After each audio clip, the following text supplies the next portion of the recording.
Hello friends. आज हम समझेंगे कि मल्टी कैप और फ्लेक्सी कैप म्यूचुअल फंड्स में क्या फ़र्क है। तो देखिए, जो मल्टी कैप फंड होता है उसमें जो फंड मैनेजर होता है वो क्या करता है, सारी कैप्स में लगाता है। सारी कैप्स मतलब जो भी मार्केट कैपिटलाइजेशन होगी, मान लीजिए लार्ज कैप है, स्मॉल कैप है, मिड कैप। तो जो फंड मैनेजर है वो इन तीनों में लगाएगा डिपेंडिंग अपॉन किसकी कितनी मार्केट कैप है। मीन्स कि वो कुछ पोजीशन आपका लार्ज कैप में लगाएगा, कुछ स्मॉल कैप में और कुछ मिड कैप में। वहीं अगर हम फ्लेक्सी कैप की बात करें तो इसमें फंड मैनेजर को पूरी लिबर्टी होती है, वो किसी भी सेक्टर में लगा सकता है, किसी भी कैप में लगा सकता है। फंड मैनेजर का एनालिसिस है कि लार्ज कैप ज़्यादा चलेंगे मार्केट के अकॉर्डिंग, तो वो सारे मैक्सिमम पैसे लार्ज कैप में लगा देगा, थोड़े बहुत स्मॉल और मिड में लगाएगा। अगर मान लीजिए मार्केट की कंडीशन ऐसी है कि स्मॉल कैप अच्छा परफॉर्म कर रहे हैं तो वो मैक्सिमम पैसे स्मॉल कैप में लगा देगा। तो ये पूरा फंड मैनेजर पे डिपेंडेंट होता है कि आप का जो एलोकेशन है वो फंड मैनेजर कितना किस सेक्टर में और कितना किस मार्केट कैप की कंपनीज में करे। तो अगर आपका फंड मैनेजर बहुत अच्छा है तो इसमें ज़्यादा रिटर्न की उम्मीद रहती है। अब देखिए, जैसे दूसरा क्या है, बैलेंस। अब मान लीजिए किसी को क्या है, ज़्यादा रिस्क नहीं लेना, तो ये मल्टी कैप उसके लिए अच्छा है। क्यों? क्योंकि ये तीनों कैप्स में लगता है, स्मॉल कैप, मिड कैप और लार्ज कैप।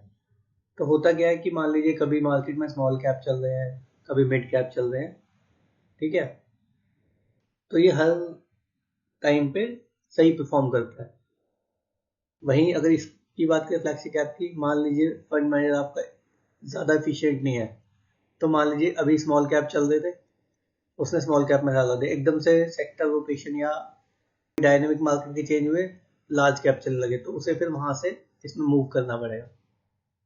जबकि यहाँ तो ऑलरेडी आपके पास सारा एक्सपोजर है, मिड कैप भी है, लार्ज कैप भी है, स्मॉल कैप भी है। तो ये बैलेंस्ड अप्रोच होती है, इसमें रिस्क भी थोड़ा कम रहता है। वैसे रिस्क तो सब जगह ही है बट कंपैरेटिवली कम रहता है।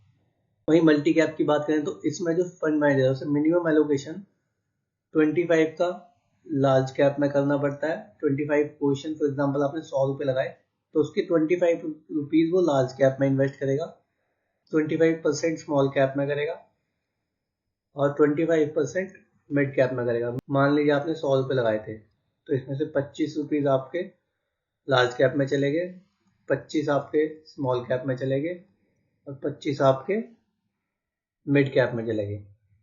75 खत्म हो गए। अब बाकी 25 उसकी मर्जी है, उसमें से वो मान लीजिए 20% और इसमें टॉप अप कर दे, मान लीजिए 5% इसमें डाल दे, ऐसे करके उसकी मर्जी है। फिर 25 रुपीज को वो कैसे भी डिस्ट्रीब्यूट कर सकता है। कुछ डेट में लगा दे, मान लीजिए 5 रुपीज उसने डेट में लगा दिए, बाकी फिर 20 बचे, क्योंकि 25 25 25 तो इन्हीं में चले गए तीनों में। तो ये 20 मान लीजिए 10 इसमें एक्स्ट्रा दे दिए, 5 इसमें दे दिए और 5 इसमें दे दिए, ऐसे करके बाकी 25% पे उसकी पूरी लिबर्टी है। मान लीजिए उसने क्या किया, 49% आपके लार्ज कैप में डाल दिए, बाकी 25 इसमें डाल दिए स्मॉल और मिड में, और 1% आपका डेट में डाल दिया, तो उसको पूरी फ्लेक्सिबिलिटी है। वहीं फ्लेक्सी कैप में क्या है, ऐसी कोई रिस्ट्रिक्शन नहीं है कि 25% उसे लार्ज कैप में, 25% स्मॉल कैप में और 25% मिड कैप में डालनी पड़ेंगे। ये कितना भी एलोकेशन किसी में भी कर सकता है। बट लास्ट पॉइंट हमारा 65%। अब होता क्या है कि इसमें जो मिनिमम एलोकेशन है वो 65% या इक्वल टू इक्विटीज में होनी चाहिए। Equities means stocks. But normally आप देखेंगे कि 75% तो वैसे ही हो रही है, तो ये रूल तो वैसे ही फॉलो हो रहा है। इसमें डालना कितना था, मिनिमम 65 या उससे ज्यादा, तो वो तो उससे ज्यादा ही है 75।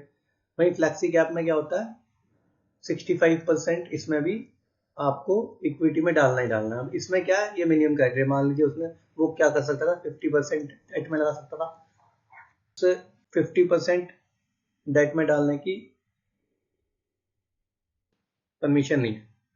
वो क्या करेगा, मिनिमम जो भी वो जहां भी इन्वेस्ट कर रहा है, मान लीजिए दैट इंस्ट्रूमेंट में कर रहा है या कहीं और कर रहा है, उसमें मिनिमम 65% इक्विटी में ही डालेगा। उसके बाद 35% वो कहीं भी डाल सकता है। बट इस 65 में हो सकता है वो 65 का 65 लार्ज कैप में डाल दे, या 35 लार्ज कैप में डाल दे और 30 स्मॉल कैप में डाल दे, और ये 35% फिर जो बचा हुआ है वो अपने हिसाब से डेट या कहीं डाल दे। तो ये डिफरेंस है मल्टी कैप और फ्लेक्सी कैप में। Thanks guys. Please like share subscribe, इससे हमें मोटिवेशन मिलता है। Thanks a lot.